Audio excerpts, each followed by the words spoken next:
Module को, जिसको लेकर एक और बहुत बड़ा खुलासा सामने आया है।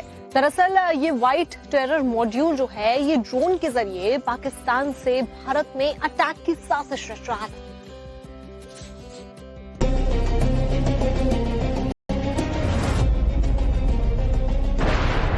ड्रोन वाला खौफनाक टेरर, पाक हैंडलर आतंकी व्हाइट कॉलर,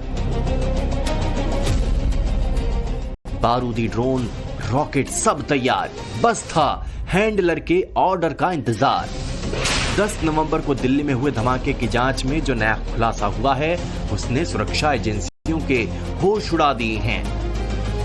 सूत्रों के मुताबिक पाकिस्तानी हैंडलर लॉन्ग रेंज के ड्रोन की खेप भारत में पहुंचाने की फिराक में था। ये वो ड्रोन होते हैं जो 10 किलो से ज्यादा वजन कम्यूट या उठाने में सक्षम थे।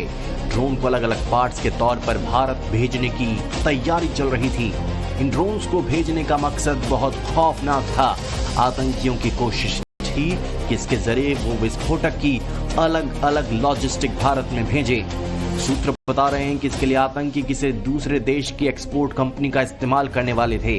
आतंकियों का प्लान था कि वो किसी भारतीय इंपोर्ट कंपनी के जरिए इसे मंगवाएं। जब इस तरह से भारत में विस्फोटक के लॉजिस्टिक या सामान इंपोर्ट हो जाते, तो आतंकी डॉक्टर्स का ये ग्रुप उसे असेंबल करता और अब तक का सबसे बड़ा आतंकी हमला अंजाम दिया जाता। जांच एजेंसियों ने कुछ दिनों पहले कश्मीर से संदिग्ध आतंकी जासिर बिलाल वानी उर्फ दानिश को गिरफ्तार किया था। वो सामान्य ड्रोन को रॉकेट हमलों के लिए तैयार करने में एक्सपर्ट माना जाता है।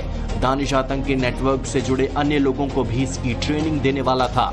उसी ने ऐसे ड्रोन रॉकेट हमलों की साजिश का सुराग दिया था।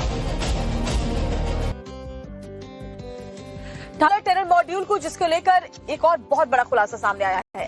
दरअसल ये व्हाइट टेरर मॉड्यूल जो है, ये ड्रोन के जरिए पाकिस्तान से भारत में अटैक की साजिश रच रहा था।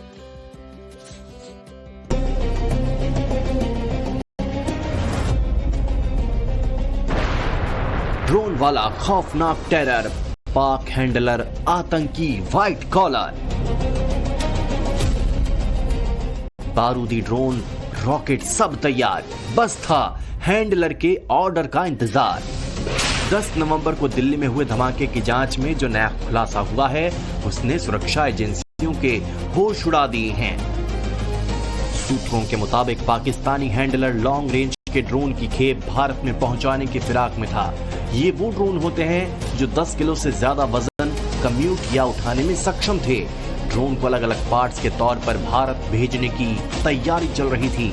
इन ड्रोन्स को भेजने का मकसद बहुत खौफनाक था। आतंकियों की कोशिश थी कि इसके जरिए वो विस्फोटक की अलग अलग लॉजिस्टिक भारत में भेजे। सूत्र बता रहे हैं कि इसके लिए आतंकी किसी दूसरे देश की एक्सपोर्ट कंपनी का इस्तेमाल करने वाले थे। आतंकियों का प्लान था कि वो किसी भारतीय इंपोर्ट कंपनी के जरिए इसे मंगवाएं। जब इस तरह से भारत में विस्फोटक के लॉजिस्टिक या सामान इंपोर्ट हो जाते, तो आतंकी डॉक्टर्स का ये ग्रुप उसे असेंबल करता और अब तक का सबसे बड़ा आतंकी हमला अंजाम दिया जाता। जांच एजेंसियों ने कुछ दिनों पहले कश्मीर से संदिग्ध आतंकी जासिर बिलाल वानी उर्फ दानिश को गिरफ्तार किया था। वो सामान्य ड्रोन को रॉकेट हमलों के लिए तैयार करने में एक्सपर्ट माना जाता है। दानिश आतंकी नेटवर्क से जुड़े अन्य लोगों को भी इसकी ट्रेनिंग देने वाला था। उसी ने ऐसे ड्रोन रॉकेट हमलों की साजिश का सुराग दिया था।